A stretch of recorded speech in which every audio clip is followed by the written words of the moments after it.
Viewers, এই পিঠা এত মজা না বানাইলে বিশ্বাসই করবেন না।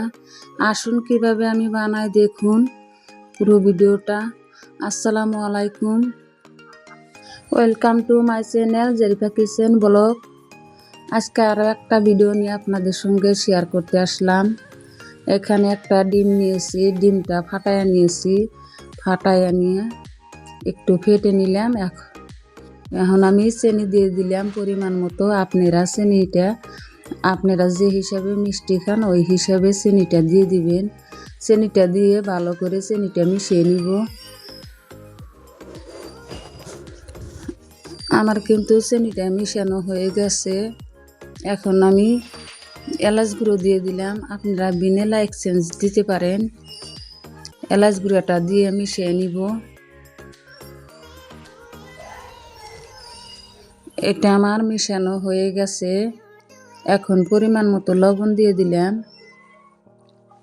লবণটা দিয়ে মিশিয়ে নিব। এখন গুঁড়ো দুধ দিয়ে দিলাম। আপনারা দুধ দিয়েও মেখে নিতে পারেন। আমি গুঁড়ো দুধ দিয়ে দিলাম। এর মধ্যে গুঁড়ো দুধটা দিয়ে ভালো করে এখন মিশিয়ে নিব। ভালো করে মিশাতে হবে, দানা দানা ভাব যাতে না থাকে।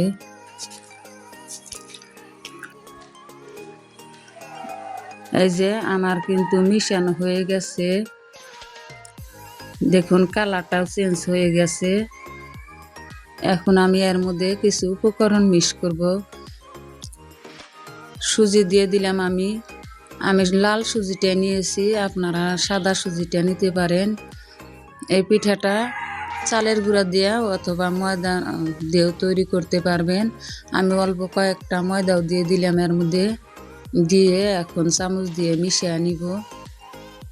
এতক্ষণ পর্যন্ত যে সকল বন্ধুরা চলে এসেছেন, একটা লাইক দিতে ভুলে গেছেন, একটা লাইক দিয়ে দিন। এখানে আমি পরিমাণ মতো পানি দিয়ে দিলাম। পানিটা একবারে দিব না, অল্প অল্প করে দিব। বেশি দিলে বেশি হতে পারে। আরও একবার দিয়ে দিলাম। আরও একটু দিয়ে এখন নেড়ে চেড়ে নিব।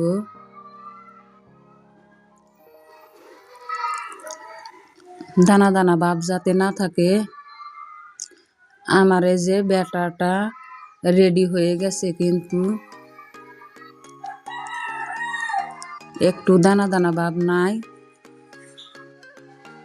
এখানে একটু বেকিং সোডা দিয়ে দিলাম। আপনারা বেকিং পাউডার দিয়ে দিলাম, বেকিং সোডা না, অল্প করে দিয়ে দিলাম। আপনারা সোডা দিতে পারেন, একটু করে দিতে হবে সোডাটা। দিয়ে আমি এখন কয়েক মিনিটের জন্য রেস্টে রেখে দিব।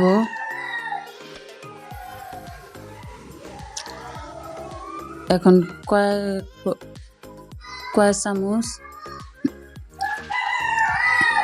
রিফাইন তেল দিয়ে দিলাম। রিফাইন তেলটা মিশিয়ে নিছি। এখন আমি কয়টা বাটি নিছি, বাটির মধ্যে কিন্তু রিফাইন তেল আমি মিশিয়ে দিয়েছি। দিয়ে যাতে সহজে উঠে যায় পিঠাটা, ওই জন্যে বাটিতে ভালো করে লেগে দিতে হবে। এখন আমি একটু একটু করে বেটার বাটির মধ্যে দিয়ে দিব। খুবই সহজ এবং খুবই সুস্বাদু। এই পিঠা বানায় খাইলে আর কোনো পিঠা খেতেই চাইবেন না। সহজেই তৈরি করা যায়। একটু ট্যাপ ট্যাপ করে দিলাম। এখানে আমি পানি গরম হতে দিয়েছিলাম আগে থেকে। পানিটা ভাপ উঠে গেছে। একটা স্ট্যান্ড বসিয়ে দিয়ে পিঠাগুলো আমি 5 মিনিট সেদ্ধ করে নিলাম, ভাপিয়ে নিলাম। আমার কিন্তু রেডি হয়ে গেল পিঠাগুলা।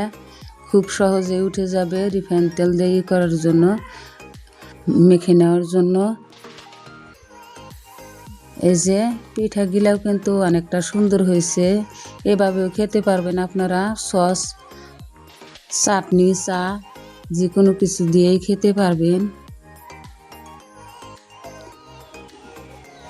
এই যে অফ ক্যামেরায় আমি সব পিঠাগুলা তৈরি করে নিলাম। আমি এখন আরও একটা কাম করব, পিঠাগুলা আর একটু স্বাদ বাড়ানোর জন্য। এত এত মজা লাগে পিঠাগুলা, না খাইলে বিশ্বাস করবেন না। এখন আমি দুধ নিয়েছি, দুধটা গরম করে নিব, একটু আগে থেকে জাল করে নিয়েছিলাম, গরম করে নিব। দুধের মধ্যে আমি এখন দুটো এলাচ ফাটিয়ে দিলাম, দিয়ে এখন একটু নেড়ে নিব। নাইড়া চাইড়া নিয়ে দুধটা এক সাইডে রেখে দিলাম। এখন আমি একটা পাত্র নিয়েছি, কাড়া নিয়েছি, এর মধ্যে আমি একটু ক্যারামেল তৈরি করে নিব। এক বাটি চিনি দিয়ে দিলাম, দিয়ে একটু ক্যারামেল তৈরি করে নিব। লাহে লাহে হালকা আঁচ দিতে হবে, বেশি আঁচ দিলে পুড়ে গেলে তিতো লাগবে। ওই জন্য হালকা আছে, হালকা ক্যারামেল তৈরি করে নিব আমি।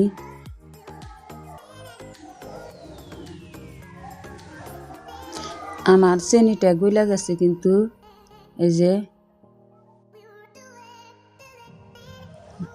আর একটু নেড়ে নিব। আমার এই যে ক্যারামেলটা রেডি হয়ে গেছে। এখন আমি দুধটা একটু একটু করে ঢেলে দিব, একটু ঢেলে দিলাম আগে, দিয়ে নাইড়া নিব আমি।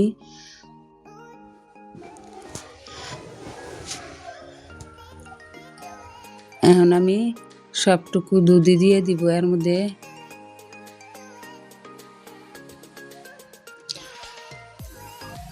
দুধটা দিয়ে এখন জাল করে নিব আমি।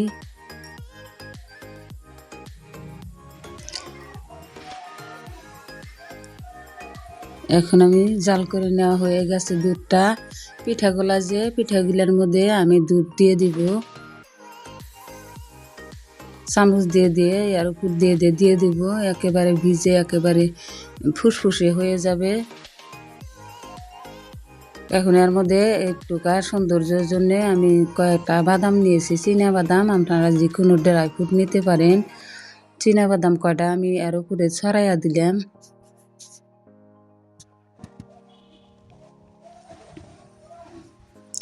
খুবই টেস্ট হয় এই পিঠাটা, খুবই সুস্বাদু হয়। কয়েক ঘন্টার জন্য রেখে দিতে পারেন আপনারা। আমার হাতের কাছে টাইম নাই, ওই জন্য আমি 20 মিনিট রেখে দিব।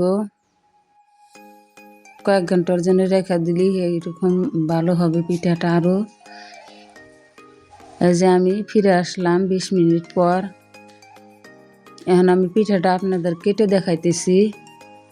এত এত মজা হয় পিঠাটা, আর কোনো পিঠা খাইতে চাইবেন না। এই পিঠা খাইলে ঝটপট তৈরি করে নিতে পারেন, খুব সহজে বানিয়ে নিতে পারবেন। বাচ্চারা তো সপ্তাহে 2 দিন থেকে 3 দিন বানাতে বলবে পিঠাটা। একেবারে ভিজে একেবারে নরম হয়ে গেছে। বন্ধুরা, নতুন নতুন ভিডিও পেতে চ্যানেলটা সাবস্ক্রাইব করে পাশে থাকবেন। ছোট্ট চ্যানেলটার সঙ্গে থাকবেন সবাই। আল্লাহ হাফেজ, আসসালামু আলাইকুম।